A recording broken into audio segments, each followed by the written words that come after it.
للحق يظهره على الدين كله وكفى بالله شهيدا. سبحان الله والحمد لله ولا إله إلا الله والله أكبر ولا حول ولا قوة إلا بالله العلي العظيم. اللهم أنت ربي لا إله إلا أنت خلقتني وأنا عبدك وأنا على عهدك ووعدك ما استطعت. أعوذ بك من شر ما صنعت أبوء لك بنعمتك علي وأبوء بذنبي فاغفر لي فإنه لا يغفر الذنوب. Hadirin bapak-bapak dan ibu yang dirahmati oleh Allah Subhanahu wa taala, alhamdulillah kita panjatkan puji dan syukur kepada Allah Subhanahu wa taala atas segala curahan rahmatnya dan kebaikannya kepada kita semua, terutama nikmat iman dan Islam, nikmat sehat dan kesehatan. Di pagi hari ini alhamdulillah kita bisa mengikuti kajian secara online. Semoga Allah taala senantiasa mencurahkan rahmatnya kepada kita semua.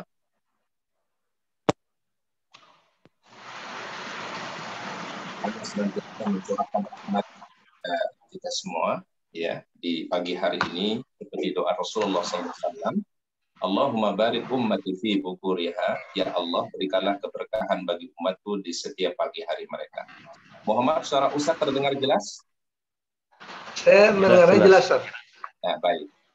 Salawat dan salam kita sampaikan kepada uswah hasanah kita, teladan kita yang mulia, baginda Nabi Muhammad sallallahu alaihi wasallam.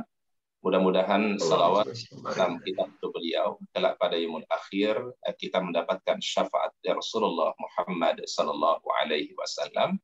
Allahumma salli wa sallim ala nabiyina Muhammad.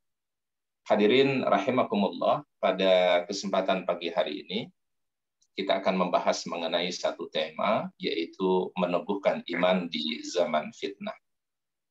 Ada sebuah riwayat dari Nabi Shallallahu Alaihi Wasallam bahwasannya ketika beliau telah meninggal dunia akan terjadi fitnah-fitnah yang ada pada umat ini. Beliau sabdakan dalam sebuah hadis, "Badiru bil a'mali salih, fasatakuna fitanan ka qita'il lailil muzlim." Bersegeralah melakukan kebaikan karena akan datang fitnah-fitnah yang besar kepada kalian seperti gelapnya malam. Yusbihur rajulu mu'minan wa yumsi kafira. Di pagi hari orang beriman, di sore hari dia kafir. Yumsi mu'minan wa yusbihu kafira. Sore hari dia beriman, pagi hari dia kafir kepada Allah. Yabi'u dinahu bi'aradin minad dunya. Karena ia menjual agamanya, akidahnya untuk kesenangan-kesenangan dunia. Artinya betapa mudahnya perubahan jiwa seseorang karena fitnah-fitnah yang muncul pada masa itu, sabda Rasulullah Sallallahu Alaihi Wasallam. Next, Satyasir, Fadal Satyasir. Allah Subhanahu wa Ta'ala memerintahkan kita semua agar kita meneguhkan hati kita, meneguhkan keimanan kita, ya. Kalau di dalam bahasa Arab itu disebut dengan ats-tsabat, ya, keteguhan. Allah Subhanahu wa taala firmankan dalam surat Al-An'am ayat 153, "Wa anna hadza sirati mustaqiman fattabi'uhu wa la tattabi'us subula fatafarraqu bikum an sabilihi dzalikum wasaqum bihi la'allakum tattaqun." Dan sungguh inilah jalanku yang lurus. Jadi Allah Ta'ala sudah jelaskan, inilah jalanku yang lurus. Artinya al-Islam, agama Islam, ya, yang di dalamnya ada komitmen untuk senantiasa berada di dalam kebenaran yang ditunjukkan oleh para nabi yang diutus oleh Allah Subhanahu wa Ta'ala. Wa anna hadza sirati mustaqiman. Dan ini yang kita selalu minta setiap kita salat, minimal 17 kali kita minta kepada Allah Ta'ala. Ihdinas siratal mustaqim. Seluruh orang-orang yang beriman senantiasa memohon petunjuk kepada Allah Ta'ala agar selalu dibimbing di dalam Islam. Artinya kita selalu membutuhkan hidayah. Kita selalu berharap agar diteguhkan hati kita di dalam kebenaran. Diteguhkan hati kita di dalam Islam ini. Fattabi'uhu. Maka ikutilah jalan itu, yaitu jalan Islam maksudnya, atau as-siratal mustaqim. Wala tattabi'us subula fatafarraqa bikum an sabilihi, Dan jangan engkau ikuti jalan-jalan yang lain yang akan mencerai-beraikan kamu dari jalannya. Jadi artinya janganlah mencari jalan di luar daripada jalan yang benar itu. Atau di luar daripada Islam. Dzalikum wassaqum bihi la'allakum tattaqun. Dan demikianlah dia memerintahkan kepadamu agar engkau bertakwa kepada Allah Subhanahu wa taala. Para ulama tafsir memberikan komentar mengenai ayat ini. Ayat ini merupakan salah satu perintah Allah Ta'ala agar kita senantiasa berada di dalam Islam. Jangan sekali-kali kita digoyahkan hati kita ya daripada kebenaran. Jangan sampai hati kita dipalingkan oleh Allah Ta'ala daripada kebenaran. Ya. Dan itu yang selalu kita mohonkan kepada Allah Subhanahu wa Ta'ala. Rabbana la tuzigh qulubana ba'da idh hadaitana wa hab lana min ladunka rahmah innaka antal wahhab.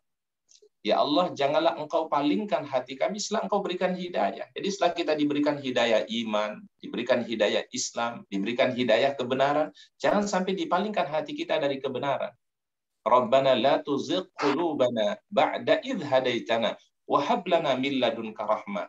Dan berikanlah dari sisimu ya Allah rahmat. Jadi orang yang mendapatkan hidayah dari Allah, lalu dibimbing di dalam hidayah itu, maka sesungguhnya dia telah mendapatkan rahmat Allah Subhanahu wa Ta'ala. Wa hab lana min ladunka rahmah innaka antal wahhab. Dan juga Rasulullah SAW mengajarkan doa yang lain para jamaah. Ya. Allahumma ya muqallibal qulub, tsabbit qalbi ala dinika. Ya Allah, engkau yang maha membolak-balikkan hati, tetapkanlah hatiku di atas agamamu. Ini doa kita sangat butuhkan di zaman sekarang ini, ya, zaman yang penuh dengan tantangan, zaman yang penuh dengan cobaan, zaman yang penuh dengan fitnah, yang Allah Ta'ala uji keimanan kita, Allah Ta'ala uji keistiqomahan kita. Maka doa ini tidak boleh kita tinggalkan para jamaah. Allahumma ya muqallibal qulub, tsabbit qalbi ala dinika.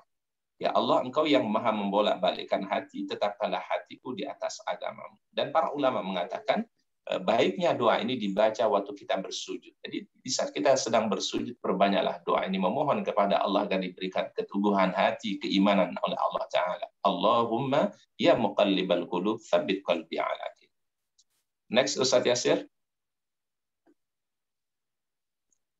Kemudian Allah Ta'ala firmankan juga di surat Ibrahim ayat 27, yutsabbitullahu alladhina amanu bil qawli tsabiti fil hayati dunya wa fil akhirah. Wa yudhillullahu adh-dhalimina wa yaf'alullahu ma yasha. Allah Subhanahu wa Ta'ala meneguhkan iman orang-orang yang beriman dengan ucapan yang teguh, ya. Artinya kalimat tauhid. Kita diteguhkan hati kita oleh Allah Ta'ala dengan kalimat tauhid, kalimat la ilaha illallah.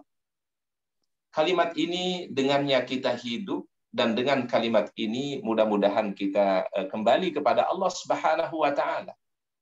Dengan kalimat ini kita beriman kepada Allah, dan mudah-mudahan dengan kalimat la ilaha illallah juga kita kembali kepada Allah Subhanahu wa Ta'ala. Kalimat yang terakhir yang kita ucapkanlah kalimat tauhid, kalimat la ilaha illallah. Allah Ta'ala meneguhkan iman orang-orang yang beriman dengan ucapan yang teguh itu, dengan kalimat tauhid itu, baik di dunia ketika mereka masih hidup di dunia, wal akhirah, dan di dalam kehidupan akhirat. Dan Allah Ta'ala yang menyesatkan orang-orang yang zalim dan berbuat apa yang dia kehendaki. Para ulama tafsir menjelaskan mengenai ayat yang mulia ini, apa yang disebutkan dengan meneguhkan dalam kehidupan dunia dan juga di akhirat. Para ulama tafsir mengatakan diteguhkan di dunia itu adalah dimudahkan dia untuk mengucapkan kalimat la ilaha illallah. Dan bahkan menjadi zikir yang paling terbaik yang dianjurkan oleh Nabi SAW, zikir berupa kalimat tauhid, kalimat la ilaha illallah. Afdalu ma kuntu ana wan nabiyyuna min qabli la ilaha illallah wahdahu la syarikalah.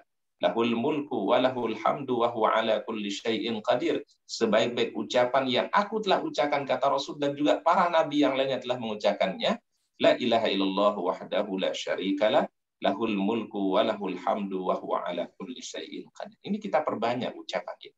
Bahkan Nabi sallallahu alaihi wasallam mengucapkannya 100 kali setiap harinya, yaitu la ilaha illallah wahdahu la syarikalah, lahul mulku wa lahul hamdu wa huwa ala kulli syai'in qadir. Lalu apa yang disebut dengan diteguhkan imannya di akhirat? Maksudnya adalah ketika nanti pertanyaan di alam barzakh, di alam kubur, dia akan dimudahkan untuk menjawab pertanyaan dari malaikat munkar dan nakir. Setiap manusia ketika dimasukkan di alam kubur, di alam barzakh, maka itu Allah Subhanahu wa taala akan teguhkan. Nah, ini disebutkan oleh Qatadah berkata, adapun kehidupan di dunia, Allah taala meneguhkan mereka dengan kebaikan dan amal saleh. Dan di akhirat Allah taala teguhkan dia di alam kuburnya. Ketika dia mengalami pertanyaan dari malaikat munkar dan nakir, ketika ditanya man rabbuka, siapa Rabbmu? Wa man nabiyuka, siapa nabimu? Wa ma dinuka, apa agamamu?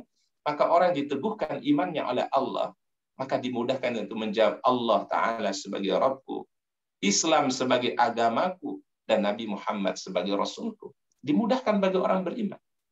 Tapi bagi orang yang tidak beriman kepada Allah, maka ketika dia ditanya marabbuka wa man nabiyuka wa ma dinuka, dia hanya bisa menjawab la adri, la adri, la adri. Aku tidak tahu dan aku tidak tahu.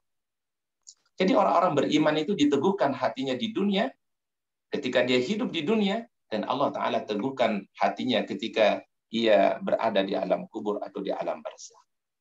Next, Ustaz Yasir. Baik, bagaimana substansi fitnah akhir zaman atau apa yang disebut dengan fitnah akhir zaman? Ini memang sedikit agak perlu kita pahami, ya.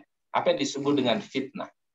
Ya, terkadang kata fitnah ini kan sering kita dengar, ya. Ya, memfitnah, ya. Tapi dalam bahasa Arab, apa yang disebut dengan fitnah? Para ulama mengatakan, ya, yang disebut dengan fitnah itu artinya lah bala dan ujian. Jadi segala bala, segala ujian itu disebut dengan fitnah, ya. Dan mungkin di masa kita sekarang ini dengan pandemi ini termasuk bagian daripada bala dan ujian dari Allah Ta'ala. Ujian bagi hati dan pikiran manusia. Jadi Allah Ta'ala menguji hati kita, menguji keimanan kita, menguji pikiran kita. Bagaimana supaya hati itu senantiasa sesuai dengan perintah Allah, sesuai dengan perintah Rasulullah SAW, dan juga termasuk pikiran kita. Pikiran kita itu sesuai dengan perintah Allah Ta'ala, sesuai dengan perintah Rasulullah SAW. Karena yang terjadi saat ini adalah yang disebut dengan ghazwul fikri, jadi perang pemikiran, ya. Bagaimana orang membangun sebuah opini, ya. Kebatilan ketika dia diopinikan terus, maka bisa saja orang menerimanya. Tapi kebenaran kalau dia tidak sosialisasikan, maka orang mungkin sulit untuk menerimanya. Sudah ada ungkapan dari para ulama mengatakan al-haqqu bila nizamin yaghlibuhul batil bin nizam. Kebenaran tetapi tidak terminis dengan baik, tidak terorganisir dengan baik, itu bisa dikalahkan dengan kebatilan, tapi terorganisir. Jadi yang perlu kita lakukan para jamaah, bagaimana semangat kita untuk bersinergi, semangat kita saling mendukung satu dengan yang lainnya, terutama dengan saudara-saudara kita kaum muslimin, antara ormas Islam dengan ormas yang lainnya, antara satu komunitas Islam dengan komunitas lainnya, saling mendukung, saling mensupport. Karena kebatilan apabila dia terorganisir dengan baik, dia bersatu, kebatilan itu bisa mengalahkan kebenaran, ya tidak terorganisir dengan. Nah, ini yang disebut dengan ungkapan al-haqqu bila nizamin yaghlibuhul batil bin nizam. Fitnah bagi hati wujudnya adalah fenomena-fenomena yang menguji kekuatan iman dan ketakwaan kita kepada Allah, ya. Jadi fitnahnya hati itu adalah bagaimana dia teruji dengan fenomena-fenomena yang terus menguji keimanan kita, menguji ketakwaan kita kepada Allah Subhanahu wa Ta'ala. Saking banyaknya fitnah itu, kata para ulama, serasa hampir mustahil bisa mempertahankan iman untuk tetap teguh, ya, di dalam hati pada setiap harinya. Pasti akan ada hari di mana iman itu sedikit tergores, ya, tergerus atau bahkan hampir terampas dari hati manusia. Nah, ini ya disebut dengan fitnah. Ya, sampai Rasul menggambarkan tadi ada orang yang pagi harinya beriman, sore harinya berubah. Sore harinya dia beriman, pagi harinya dia berubah. Ini karena besarnya fitnah. Itu baru fitnah hati, belum fitnah pikiran, ya. Munculnya pemikiran-pemikiran liberal, pemikiran-pemikiran yang sesat, yang menyimpang daripada Al-Quran, menyimpang dari hadis Nabi SAW. Next, Ustadz Yasir. Baik, ada beberapa hadis-hadis Nabi Shallallahu Alaihi Wasallam tentang akhir zaman. Ya, ini hadis yang pertama disebutkan dalam hadis riwayat Abu Daud. Baginda Rasulullah bersabda, hampir tiba suatu zaman di mana bangsa-bangsa dari seluruh dunia akan datang mengurumuni kamu bagikan orang-orang yang kelaparan mengurumuni makanan atau tempat hidangan mereka. Jadi Rasulullah SAW menggambarkan bagaimana di akhir zaman itu bangsa-bangsa di dunia ini akan merebutkan umat Islam. Ya. Dan kita tahu tentu bangsa-bangsa yang disebut oleh Nabi Shallallahu Alaihi Wasallam ini, ya, bangsa Eropa dan seterusnya, ya, yang dulu pernah menjajah dunia. Ya, dan kita tenggana dalam sejarah itu Spanyol itu merupakan penjajah terbesar di dunia. Ya, dia yang banyak menjajah di dunia. Ya. Bahkan wilayah jajahannya paling luas di dunia. Ini disebut dalam hadis ini, dan itu awal penguasaan pihak barat terhadap dunia Islam. Maka salah seorang sahabat bertanya, apakah karena jumlah kami sedikit pada hari itu, wahai Rasulullah? Jadi ini bayangkan para sahabat bertanya, kenapa bisa bangsa-bangsa itu merebutkan umat Islam sama seperti orang yang sedang kelaparan merebutkan sebuah makanan yang ada di hidangan. Lalu para sahabat bertanya tadi, apakah jumlah umat Islam itu sedikit pada hari itu, wahai Rasul? Nabi Sallallahu Alaihi Wasallam menjawab, bahkan kamu pada hari itu jumlah kalian banyak. Jumlah kalian itu bisa dinamakan mayoritas. Tetapi kata Nabi Sallallahu Alaihi Wasallam, umpama buih di waktu banjir, jadi seperti buih yang ada di lautan atau di masa terjadinya banjir, Allah Ta'ala mencabut rasa gentar terhadap kamu dari hati musuh-musuh kamu. Jadi musuh-musuh Islam sudah nggak ada rasa takutnya. Bahkan minoritas terkadang merasa seperti mayoritas. Ya. Yang mayoritas terasa seperti minoritas. Ya. Karena sudah dicabut itu rasa ketakutan musuh-musuh Islam dari hati mereka. Dan Allah akan melemparkan di dalam hati kamu penyakit yang disebut dengan wahan, kata Nabi. Seorang sahabat bertanya, apakah wahan itu, wahai Rasulullah? Maka Rasul menjawab, hubbud dunya wa karahiyatul maut, cinta terhadap dunia dan takut kematian. Ya, ini yang dialami oleh jiwa manusia yang beriman di akhir zaman, kata Rasulullah Sallallahu Alaihi Wasallam. Kecintaan kepada dunia sehingga dia tidak mau berjuang untuk dakwah, tidak mau berjuang untuk agama Allah. Dia hanya berpikir bagaimana untuk memenuhi kesenangan pribadinya. Tapi sampai lupa dia untuk menolong agama Allah Subhanahu wa Ta'ala. Next, Ustadz Yasir. Baik, kemudian hadis yang kedua tentang akhir zaman itu, Nabi Shallallahu Alaihi Wasallam bersabda dalam hadis Imam Muslim, bahwasanya Allah Subhanahu wa Ta'ala tidak akan mencabut, menghilangkan ilmu dengan sekaligus dari dada manusia. Jadi Allah Ta'ala nggak langsung mencabut ilmu dari dada manusia. Tapi Allah Ta'ala akan menghilangkan ilmu itu dengan mewafatkannya para ulama, ya, dengan meninggalnya para ulama, meninggalnya para asatidz, meninggalnya para kiai, meninggalnya para habaib, para guru-guru kita. Itu cara Allah Ta'ala mencabut ilmu itu, ya, dari manusia. Apabila sudah ditiadakan para ulama, sudah tidak ada lagi ulama yang membimbing, tidak ada lagi para asatidz, para kiai yang membimbing.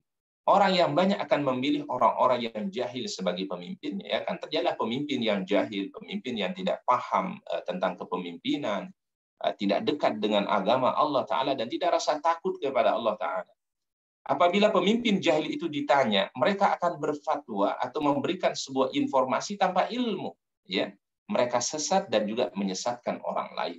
Ya, jadi di akhir zaman itu Rasul menyebutkan, ya, di dunia ini akan muncul para pemimpin-pemimpin yang jahil, keberpihakannya bukan kepada Islam, keberpihakannya bukan kepada agama Allah Subhanahu wa Ta'ala. Karena tadi jahil, ya, kejahilan mereka itulah yang kemudian membuat mereka tidak berbuat sesuai dengan kehendak Allah Ta'ala dan kehendak Rasulullah Sallallahu Alaihi Wasallam. Next, Ustadz Yasir. Kemudian hadis berikutnya ini disebutkan dalam hadis Imam Ahmad, ya, Rasulullah SAW bersabda, sesungguhnya akan datang kepada manusia tahun-tahun yang penuh dengan tipu daya, penuh dengan cobaan. Para pendusta dipercaya, sedangkan orang jujur dianggap berdusta. Kalau Rasul mengatakan yusaddaqu fihil kadhib wa yukadzabu fihis shadiq. Jadi orang yang berdusta itu dianggap benar. Dan orang yang benar, orang yang jujur itu dianggap berdusta. Pengkhianat diberikan amanah. ya, sedangkan orang yang amanah dituduh berkhianat. Jadi memang kondisinya terbalik, ya. Orang-orang yang berkhianat diberikan amanah, ya, bahkan amanahnya begitu besar, ya. Sedangkan orang yang jujur, orang yang amanah dituduh sebagai melakukan satu kejahatan, melakukan khianat.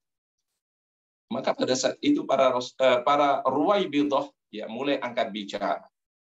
Jadi Rasulullah SAW sampai menyebutkan sebuah istilah namanya Ruwaibidah, ya. Ruwaibidah. Ada yang bertanya, siapa itu Ruwaibidah wahai Rasulullah SAW? Beliau menjawab, orang-orang yang dungu, orang-orang yang jahil yang berbicara tentang urusan yang banyak atau urusan umat.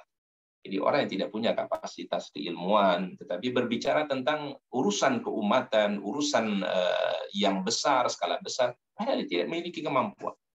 Ini yang disebut dengan Ruwaibidah. Ya. Atau boleh kita pahami ya, hadis ini adalah kata para ulama, memberikan amanah kepada yang bukan ahlinya. Ya. Jadi hati-hati ketika kita memberikan amanah yang bukan kepada ahlinya, bukan memiliki kapasitas, maka tinggal menunggu sebuah kebinasaan dan kehancuran sebuah wilayah, sebuah negeri.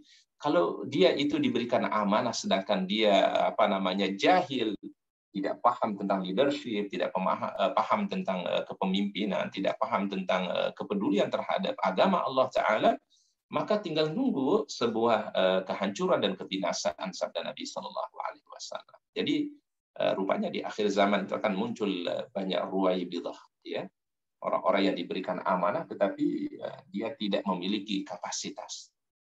Next, Ustadz Yasir. Ustadz Yasir, dilanjutkan? Sudah, Ustaz. Lanjut. Baik.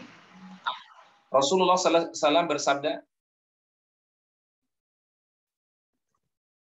baik, sesungguhnya akan ada hal-hal yang syubhat, hal-hal yang membuat ragu. Maka wajib bagi kalian untuk berhati-hati dan tidak terburu-buru dalam bertindak. Sungguh apabila engkau menjadi pengikut suatu kebaikan, itu lebih baik daripada engkau menjadi pemimpin suatu keburukan. Jadi di akhir zaman itu kita disuruh untuk berhati-hati, ya, jangan sampai kita terjebak di dalam sebuah perbuatan yang ternyata perbuatan salah, ya, itu hal-hal yang syubhat. Dan Nabi SAW mengajarkan kita agar menjadi pemimpin kebaikan, menjadi pelopor kebaikan. Berarti di akhir zaman itu adalah saat kita untuk menebar kebaikan, saat kita menjadi teladan di dalam kebaikan. Dan itulah doa yang pernah dipanjatkan oleh Nabi SAW. Ini doanya bagus para jamaah yang diajarkan oleh Nabi SAW. Beliau membaca doa, Allahumma ftah li miftaha lil khair. Allahumma ja'al li miftaha lil khair midlaka lisyar. Allahumma ja'alni miftaha lil khair. Ya Allah, jadikanlah aku menjadi pembuka kebaikan. Jadi kita mohon kepada Allah Ta'ala supaya kita menjadi pembuka kebaikan, menjadi pelopor kebaikan. Minimal pelopor kebaikan untuk keluarga. Seorang suami menjadi pelopor kebaikan untuk istrinya, untuk anak-anaknya. Ya, kita jadi contoh lah yang terbaik untuk keluarga kita. Contoh yang terbaik untuk anak kita. Karena kenapa? Anak itu kan copy paste apa yang dilakukan oleh ayahnya, apa yang dilakukan oleh ibunya. Maka seorang orang tua itu selalu berupaya untuk mencontohkan yang baik. Kemudian bighlaqal lisyar, ya, yaitu menjadi penutup segala keburukan, penutup segala sesuatu yang tidak baik. Ya, jadi kita menjadi pembuka kebaikan, menjadi pelopor sebuah kebaikan, tetapi juga kita menjadi penutup segala keburukan. Berarti kita diperintahkan oleh Nabi SAW di akhir zaman itu berada di satu komunitas yang menambah keimanan kita, meneguhkan keimanan kita kepada Allah Subhanahu wa Ta'ala. Maka ini menjadi salah satu hal yang dikonsentrasikan oleh Nabi Shallallahu Alaihi Wasallam. Karena kebaikan di akhir zaman itu menjadi suatu yang sangat istimewa, ya. Menjadi orang-orang yang berada di dalam kebenaran, dalam kebaikan, keistiqomah dalam beragama itu menjadi satu yang sangat mahal di akhir zaman, ya. Maka tadi doa Nabi SAW, Allahumma ja'alni miftahal lil khair midlaqal lisyarr. Ya Allah, jadikanlah aku sebagai pembuka kebaikan dan menjadi penutup keburukan. Next, Ustaz Yasir. Kemudian Ada sebuah hadis juga dari Rasulullah Sallallahu Alaihi Wasallam. Hampir tiba masanya, ya, hampir tiba masanya kata Nabi Sallallahu Alaihi Wasallam, di mana seorang laki-laki yang sedang duduk bersandar di atas kemegahannya, lalu disampaikan orang kepadanya sebuah hadis dari hadisku, ya. Lalu ia berkata, pegangan kami dan kamu hanya kitabullah Al-Quran saja. Apa yang dihalalkan oleh Al-Quran kami halalkan, dan apa yang ia haramkan kami haramkan. Padahal apa yang diharamkan aku, kata Rasulullah SAW, sama hukumnya dengan apa yang diharamkan oleh Allah Ta'ala. Ya. Nah, ini yang disebut dengan inkar as-sunnah. Ya, jadi fenomena akhir zaman, ada orang-orang yang mengatakan kita cukup kembali kepada Al-Quran saja. Tidak perlu kepada hadis, tidak perlu kepada as-sunnah. Ya. Padahal untuk memahami Al-Quran, itu tidak bisa kita pahami Al-Quran kalau kita tidak memahami hadis Rasulullah SAW, tidak memahami sunnah Nabi SAW. Karena perintah di dalam Al-Quran itu kan global, ya. Coba para jamaah kalau kita baca Al-Quran, perintah di dalam Al-Quran itu kan global. Ketika Allah Ta'ala perintahkan tentang salat, Allah Ta'ala hanya perintahkan aqimus shalah. Tapi bagaimana cara kita sholat? Dimulai dari takbiratul ihram sampai salam itu tidak ada dalam Al-Quran. Ketika Allah Ta'ala perintahkan tentang zakat, misalnya wa'atuz zakah, ayatnya global sekali. Tapi bagaimana cara orang mengeluarkan zakat? Zakatnya harta berapa? Zakatnya emas berapa? Zakatnya perak berapa? Zakat pertanian berapa? Zakat pertambangan berapa? Itu nggak disebutkan di dalam Al-Quran. Siapa yang menjelaskannya? Itulah pentingnya Rasulullah SAW. Itulah pentingnya hadis yang menjelaskan tentang bagaimana tata cara berzakat. Ketika Allah Ta'ala perintahkan tentang puasa misalnya, Allah Ta'ala hanya berfirman, ya ayyuhalladzina amanu kutiba alaikumusiyam kama kutiba alal ladzina min qablikum la'allakum tattaqun. Maka tidak ada cara di dalam Al-Quran itu cara puasa itu seperti apa, ya. Kapan kita mulai puasa, kapan akhirnya puasa, bagaimana cara kita sahur, bagaimana cara berbukanya, apa saja yang perlu dilakukan di bulan Ramadan. Tidak dijelaskan dalam Al-Quran. Itu dijelaskan secara rinci di dalam hadis-hadis Nabi SAW. Demikian juga dengan haji. Ketika Allah Ta'ala perintahkan haji, Allah Ta'ala hanya mengatakan, walillahi ala nasi hajjul baiti man istata'a ilaihi sabila. Siapa yang punya kemampuan secara fisik, punya kemampuan secara materi, wajib dia memenuhi panggilan Allah Ta'ala menuju Baitullah. Tapi bagaimana cara dia berihram, bagaimana cara tawaf, bagaimana cara sa'i, bagaimana cara tahallul, bagaimana cara wukuf di Arafah, bagaimana cara mabit di Musdalifah, bagaimana cara melempar jamrah di Mina, itu tidak disebutkan di dalam Al-Quran. Siapa yang menerangkannya, siapa yang memberikan tafsiran dan penjelasan, itu hadis Nabi SAW. Maka di dalam akidah Ahlus Sunnah wal Jamaah, rujukan kita yang paling utama itu adalah Al-Quran dan hadis Nabi Sallallahu Alaihi Wasallam. Ini menjadi pegangan kita. Tetapi sekali lagi, untuk bisa memahami Al-Quran, memahami hadis, maka kita sangat membutuhkan para ulama-ulama kita. Maka perlu kita mengkaji Islam itu dari penjelasan para ulama-ulama kita. Ya, kalau di dalam Ahlus Sunnah wal Jamaah itu kan ada mazhab fikihnya ada 4, ya. Ada mazhab Hanafi, ada mazhab Maliki, ada mazhab Syafi'i, dan mazhab Hambali. Dan semua adalah menjelaskan apa yang ada di dalam Al-Quran dan apa yang ada di dalam hadis Nabi SAW. Ini fenomena disebut dengan ingkar as-sunnah namanya, ya. Orang-orang yang mengingkari hadis Nabi, mengingkari sunnah Nabi SAW, hanya berpegangnya kepada Al-Quran, nggak mau berpegang kepada hadis Nabi SAW. Next, Ustaz Yasir. Baik, fenomena berikutnya, ya, Rasulullah SAW bersabda, ini hadisnya Imam Muslim dari Abu Hurairah radhiyallahu anhu yang berkata, bersabda Rasulullah SAW, Islam mulai berkembang dalam keadaan asing dan ia kembali dalam keadaan asing, maka beruntunglah orang-orang yang asing tersebut. Nah, ini perlu usah jelaskan apa yang disebut dengan orang-orang yang asing. Orang-orang yang asing, kata para sahabat, adalah orang-orang yang istiqomah di dalam kebenaran, walaupun kondisi saat itu penuh dengan keburukan. Itu disebut dengan asing. Dan ini tidak bisa, mohon maaf, seseorang mengklaim, misalnya satu kelompok mengklaim, oh ini kami orang-orang yang asing. Tidak. Ya, ini karena hadisnya sangat umum sekali, hadisnya sangat luas sekali, maka siapa saja yang berada di dalam kebaikan, berada di dalam kebenaran, di saat kondisi penuh dengan kerusakan, itu disebut dengan orang-orang yang asing. Sebagaimana halnya dulu Islam ketika datang, kalau kita baca sejarah ya, baca sejarah Islam atau sirah nabawiyah, ketika Islam datang di kota Mekah Al-Mukarramah, di mana Nabi Shallallahu Alaihi Wasallam membawa konsep tauhid, konsep keimanan hanya kepada Allah Taala, maka itu menjadi asing bagi orang-orang Mekah. Karena orang Mekah itu kebiasaannya mereka ibadah kepada berhala, ya, mereka pajang berhala itu di sekitar Ka'bah, yaitu kurang lebih sekitar 350-an berhala mungkin yang mereka pajang itu di sekeliling Ka'bah Baitullah. Mereka mengelilingi berhala itu, ya. Mereka mengatakan kami ini menyembah berhala ini supaya kami dekat kepada Allah. Jadi artinya adalah Islam ketika datang pertama kali yang dibawa oleh Nabi SAW itu misi tauhid, itu menjadi asing di tengah-tengah masyarakat itu. Karena kenapa? Ya, Rasulullah SAW menginginkan tauhid kepada Allah, mengajarkan mereka tauhid, sedangkan mereka kesyirikan kepada Allah. Contoh yang lain misalnya, kebiasaan orang-orang jahiliyah itu adalah membunuh anak perempuan. Rasul datang dengan konsep yang berbeda.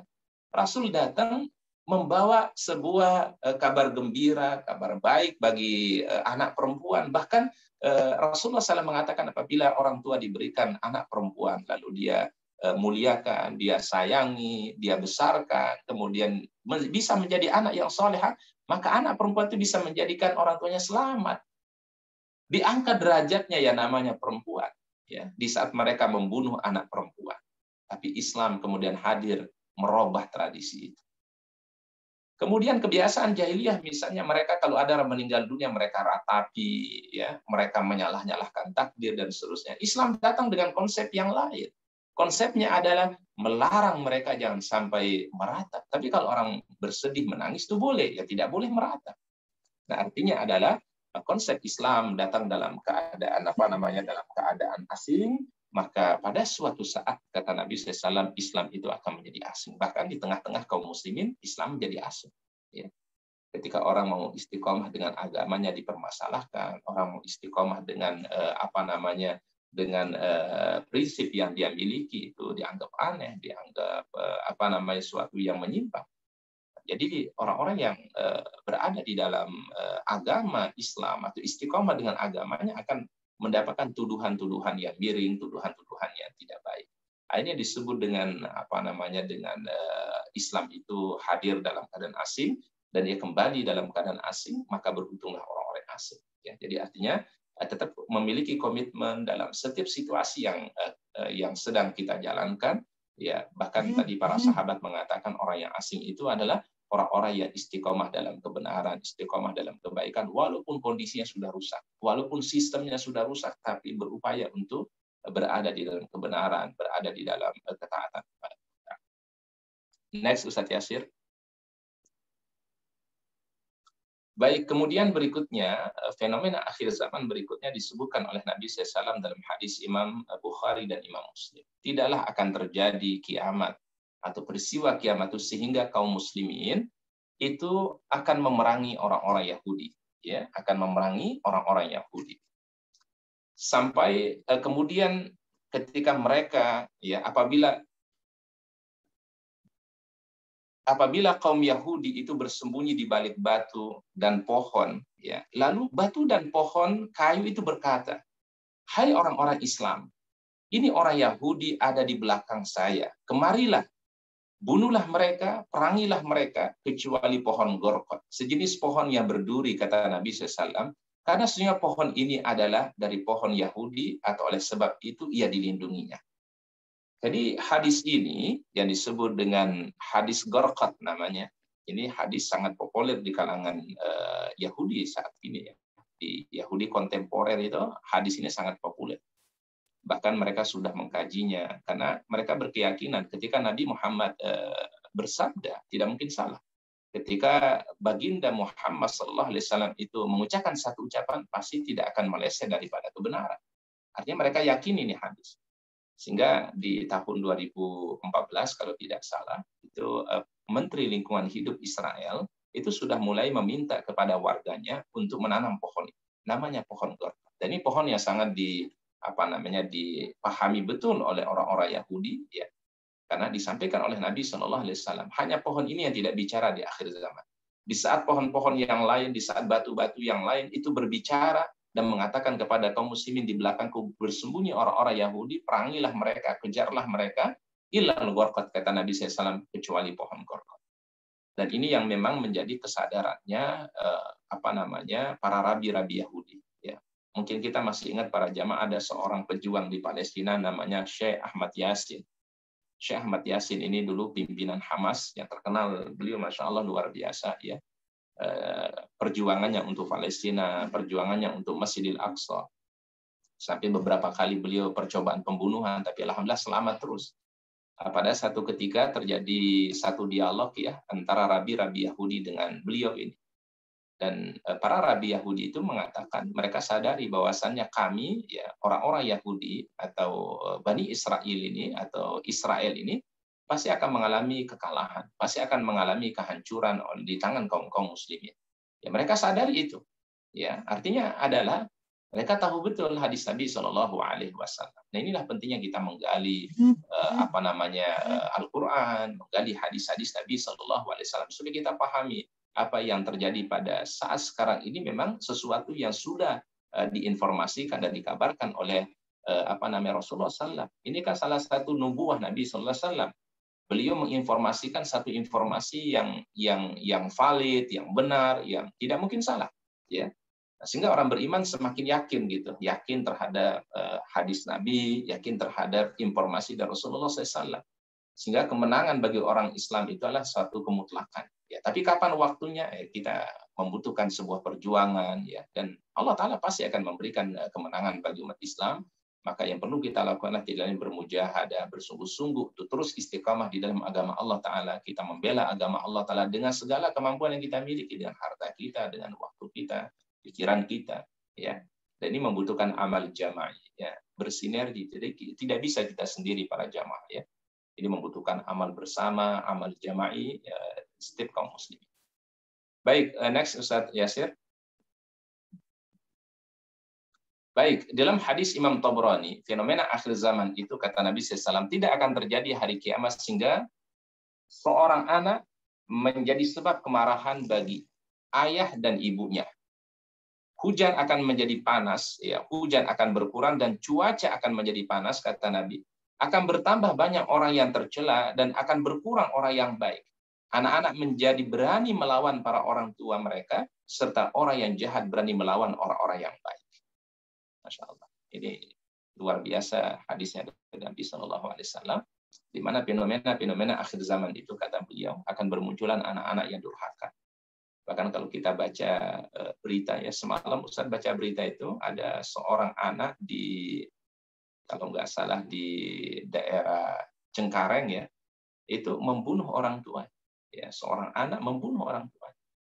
Dan ini sekarang berita-berita akhir-akhir ini kita sering mendengarkannya, betapa mudahnya orang menghilangkan nyawa orang lain hanya gara-gara ketersinggungan, hanya gara-gara sakit hati, ya, kemudian dia bunuh orang lain. Mungkin kita masih ingat pimpinan MUI yang ada di Medan, ya, yang dibunuh oleh karyawannya hanya gara-gara ditegur jangan mengambil atau jangan mencuri kelapa sawit, gitu kan. Kita mungkin masih ingat berita beberapa waktu lalu dibunuh itu pimpinan MUI yang ada di Medan.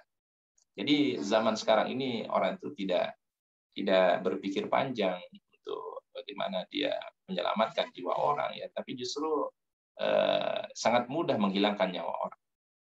Kemudian Nabi SAW mengatakan hujan akan menjadi panas, artinya masa yang mestinya musim hujan jadi panas, musim panas. Ya, jadi terjadi mungkin perubahan cuaca, ya, cuaca global itu berubah, ya. Daerah yang tadinya tandus itu bisa turun salju. Nah, itu semua masuk dalam hadis ini para jamaah. Ya. Bahkan Jazirah Arab, kata Nabi SAW, akan menjadi tempat yang hijau, ya. Dan para ilmuwan mengatakan itu disebabkan karena pertama kali seringnya turunnya salju, maka daerah itu akan menjadi menjadi subur, ya. Dan ini sudah pernah terjadi di satu lokasi di Arab Saudi namanya Tabuk. Tabuk ini kurang lebih jaraknya dari Madinah itu sekitar 300 km, ya. Itu ke arah utara, ke arah Yordan, ya. Satu tempat yang namanya Tabuk. Dulu Rasulullah SAW ketika bersama para sahabat, ya, berperang di wilayah itu, ya, melawan pasukan Romawi. Itu daerah itu tandus para jamaah, yaitu daerah tandus, daerah yang kering. Kemudian Nabi Shallallahu Alaihi Wasallam mengatakan, ya, setelah selesai berperang itu, beliau mengatakan, wahai para sahabatku, kalau sekiranya kalian nanti memiliki umur yang panjang, artinya kalau kalian memiliki umur yang panjang, maka aku akan saksikan wilayah ini atau daerah ini, maksudnya Tabuk, akan menjadi daerah yang hijau, daerah yang subur. Itu Masya Allah, Rasul sudah sebutkan 14 abad yang silam. Tapi kejadiannya adalah beberapa tahun terakhir ini. Daerah di Arab Saudi namanya Tabuk, yaitu daerahnya tadinya tandus kering, sekarang menjadi daerah yang yang subur, yang hijau, karena beberapa waktu lalu terus turun salju di daerah itu.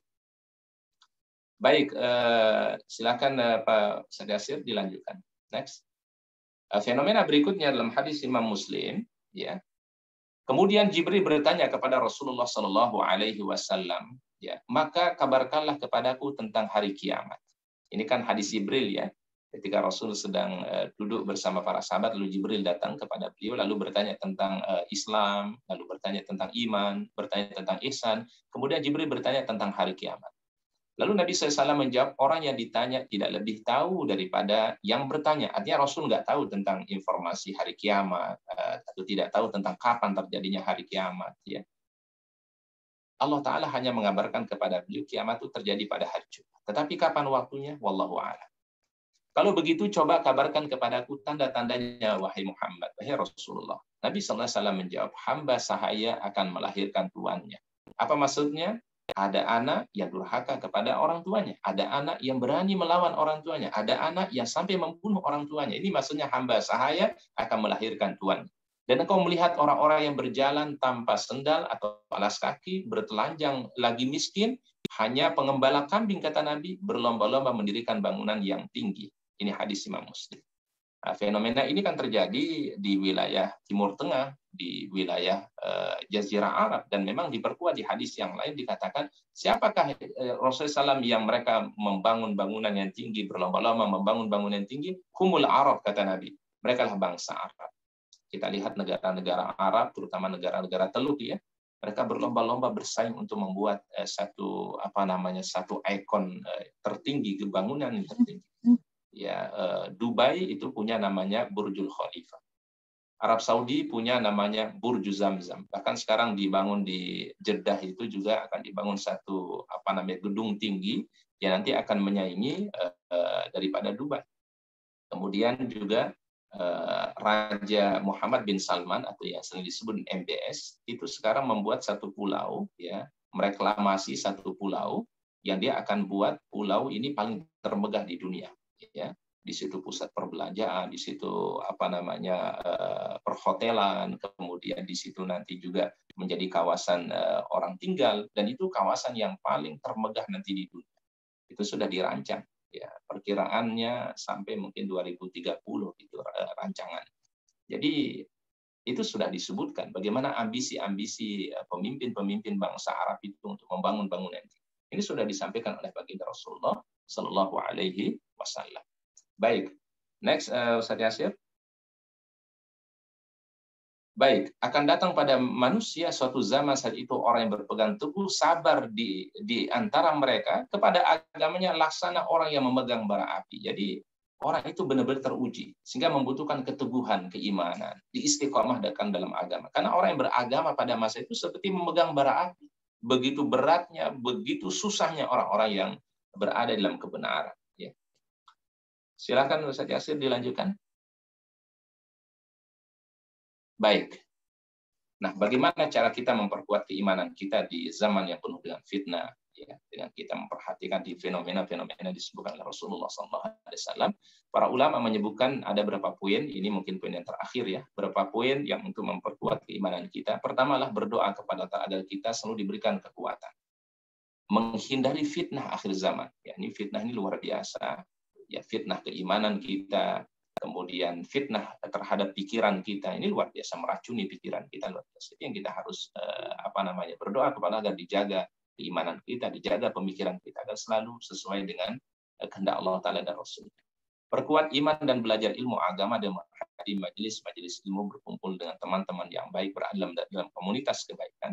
Kemudian tanamkan perasaan cinta kepada akhirat. Jadi ketika hati ini selalu ditanamkan cinta kepada akhirat, obsesi terbesarnya akhirat, maka kita akan terhindar dari fitnah-fitnah yang ada di dalam kehidupan kita.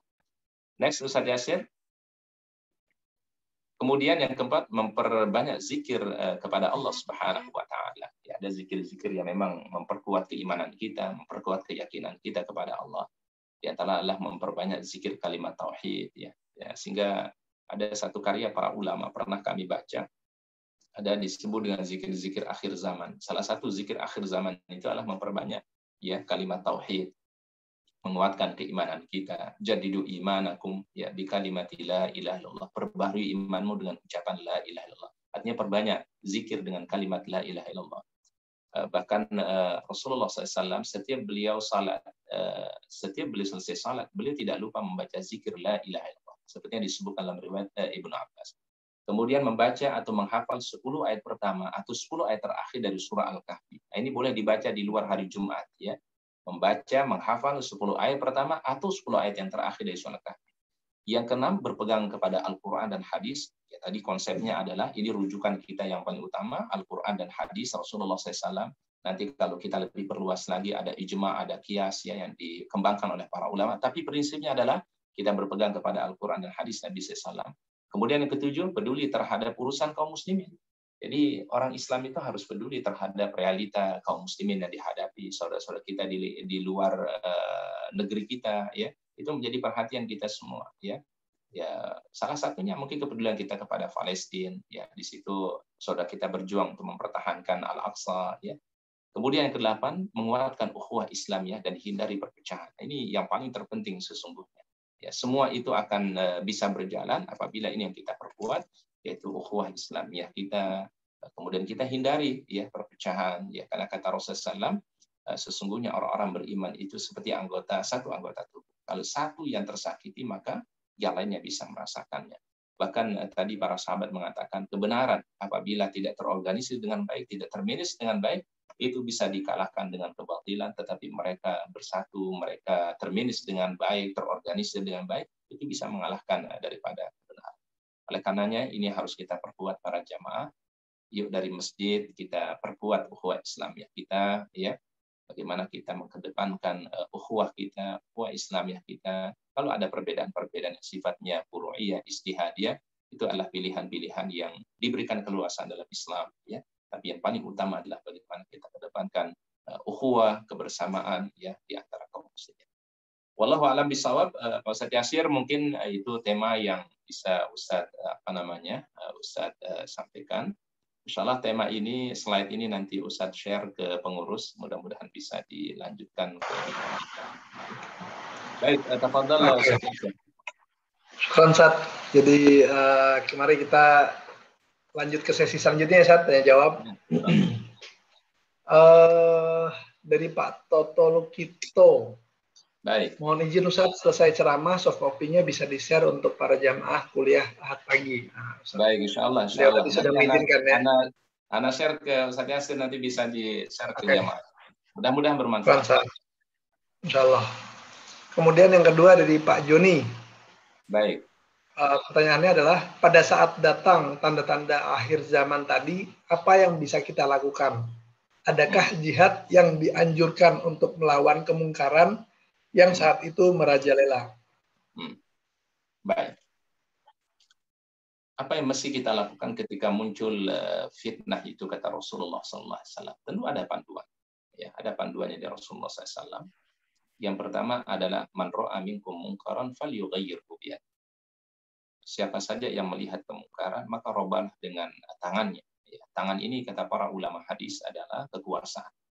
Jadi artinya adalah orang-orang yang diberikan kekuasaan, diberikan jabatan, mereka memiliki otoritas yang luar biasa untuk merubah sebuah kemungkaran. Bayangkan dengan tanda tangan seorang pejabat di satu wilayah, itu bisa merubah kemungkaran. Maka itu yang harus menjadi perjuangan umat Islam, yaitu melalui kepemimpinan. Maka umat Islam itu mestinya harus menjadi pemimpin, ya, terutama adalah supaya berharap bisa merubah kemungkaran. Jadi yang namanya politik dalam Islam itu adalah wasilah untuk dakwah, wasilah untuk memperjuangkan agama Allah. Kalau orang sudah mendapatkan kekuasaan, sudah mendapatkan posisi, mestinya harus berjuang untuk agama Allah. Jangan sampai mohon maaf begitu sudah dapat posisi, kemudian setelah pensiun baru kepingin berjuang untuk agama Allah. Justru waktu dia diberikan wewenang, diberikan amanah, itulah saatnya untuk berjuang. Nah, karena yang paling mudah merubah kemungkaran itu adalah biyadihi. Yad itu artinya tangan, ya, kekuasaan. Ya bisa juga diartikan kalau mungkin kontemporer itu adalah tanda tangan, ya. Bayangkan tanda tangannya seorang pejabat dengan tanda tangan kita kan beda. Tanda tangan orang yang punya otoritas sebuah wilayah dengan kita beda tanda tangannya. Itu bisa merubah kemungkaran kalau dia mau, ya. Tapi kan masalahnya ada yang tidak mau itu kemungkaran diberantas, ya. Jadi sebenarnya secara segala jenis kemungkaran, kalau itu diberantas oleh orang yang punya amanah, yang punya kekuasaan, mudah. Ya, uang itu dia punya otoritas. Itu yang pertama. Yang kedua, panduan dari Nabi SAW. Kalau engkau tidak mampu, kata Nabi SAW, kalau kita tidak memiliki kekuasaan, tidak punya otoritas, ya, falyughayyirhu bilisani, maka lakukanlah perubahan itu dengan lisan, ya, dengan menasehati. Ya, ini tugasnya para ulama, ya, para ulama, para kiai, para asatis, para habaib, itu tugasnya terus mencerahkan umat, terus memberikan pemahaman Islam kepada umat, ya, agar terhindar daripada kemungkaran-kemungkaran. Kemudian tahapan yang ketiga, yaitu kalau engkau tidak mampu juga, yaitu adalah bagaimana seorang itu ingkari dengan hatinya. Ya, jadi artinya kita menolak kemungkaran itu, kita menolak kebatilan. Wadzalika dha'ful iman. Dan itulah merupakan iman yang paling lemah, kata Nabi Shallallahu Alaihi Wasallam. Itu tahapan yang diberikan oleh Nabi Shallallahu Alaihi Wasallam. Ya, apakah kemudian pertanyaan berikutnya, apakah kita boleh melakukan satu tindakan yang tentu bisa dikatakan tindakan jihad? Ya. Nah, tentu dalam konsep Islam itu jihad itu ada aturannya. Jihad itu ada yang memanagenya, dan kalau kata para ulama itu kita ini memang berada di zaman yang disebut dengan zaman yang penuh dengan tantangan, zaman yang penuh dengan cobaan. Ya. Kemudian tinggal satu kita harapkan kepemimpinan dari orang yang paling adil untuk memimpin umat Islam di akhir zaman, itu Al-Mahdi. Ya, kalau untuk saat sekarang ini memang rasanya berat umat Islam mungkin untuk untuk berjuang, ya. Tapi tanpa tanpa kita berputus asa, ya. Kalau kita perhatikan beberapa berita terakhir ini, ya, berita Taliban itu, ya, walaupun nanti ada mungkin pandangan-pandangan, ya, dari para ulama, tetapi beberapa waktu lalu juga tokoh Taliban itu datang ke Indonesia, berdialog dengan pimpinan Ormas Islam, dengan pimpinan Muhammadiyah, pimpinan NU, beberapa ulama-ulama di Indonesia, ingin mendapatkan sharing bagaimana kepemimpinan di dalam Islam. Dan ini saya kira mungkin dialog-dialog yang bagus yang dilakukan. Artinya adalah Taliban ini mudah-mudahan menjadi satu angin kebaikan untuk umat Islam, ya, untuk menunjukkan kepada dunia bahwasanya Islam itu jangan pernah dizolimi, Islam itu bisa melawan, Islam itu bisa punya izzah, gitu, ya. Karena kan diibaratkan umat Islam itu sebenarnya, atau mukmin itu seperti lebah. Ya, jangan pernah diganggu, tapi kalau dia ganggu dia akan mempertahankan kehormatannya, mempertahankan dirinya. Dan itulah konsep Islam.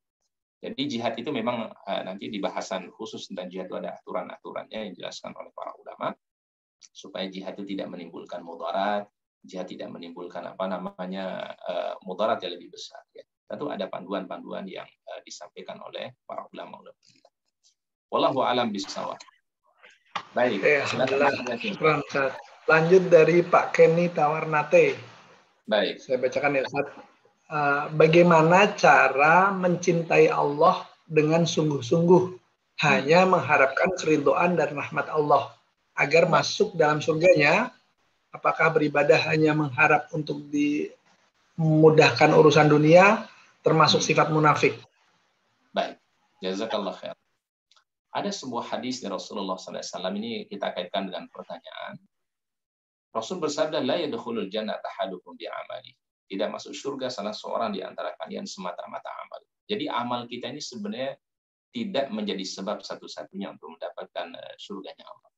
Karena amal kita ini masih minim betul.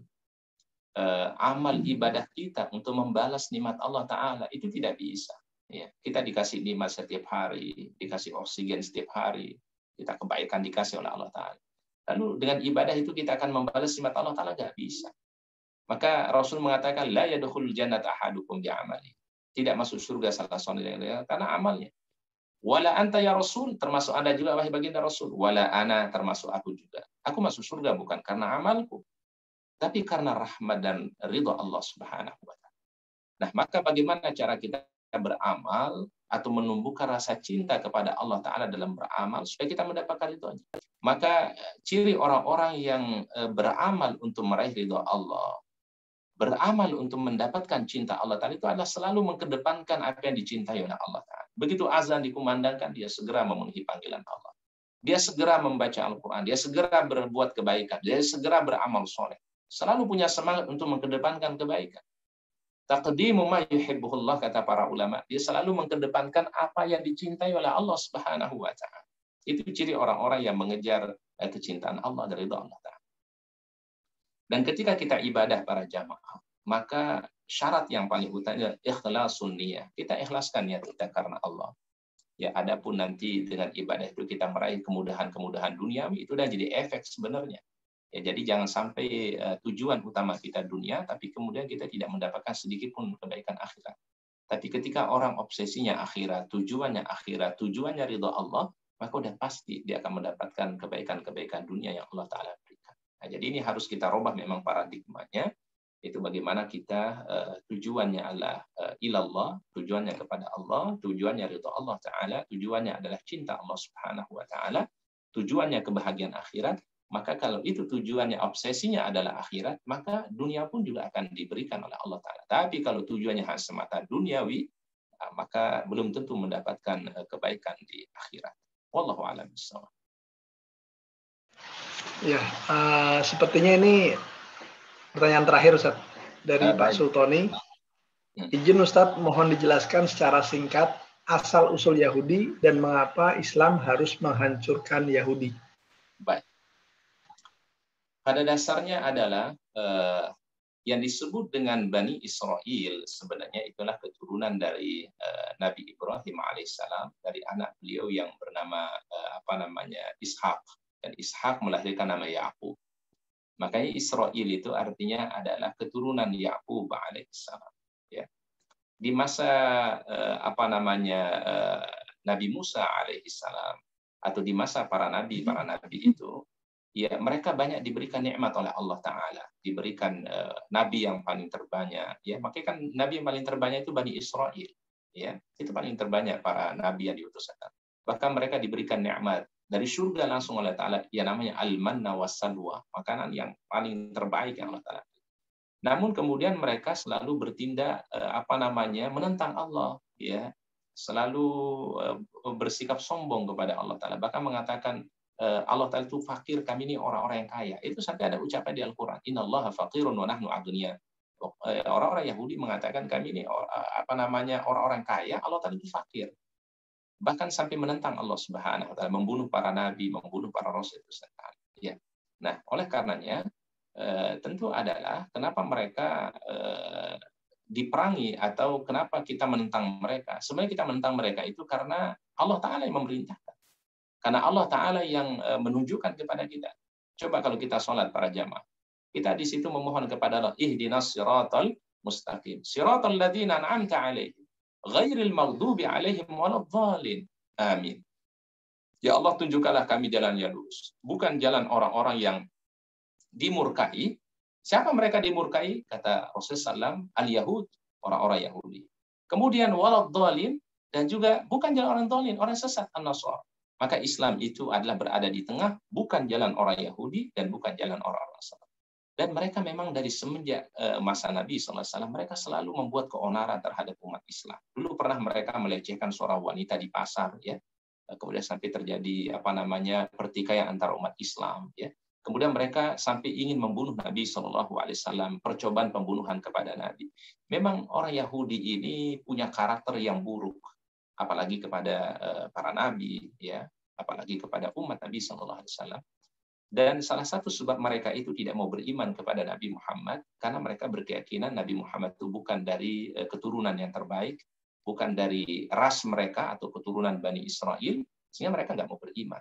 Tapi mereka mengambil apa yang disampaikan Nabi, dia terima gitu, ya.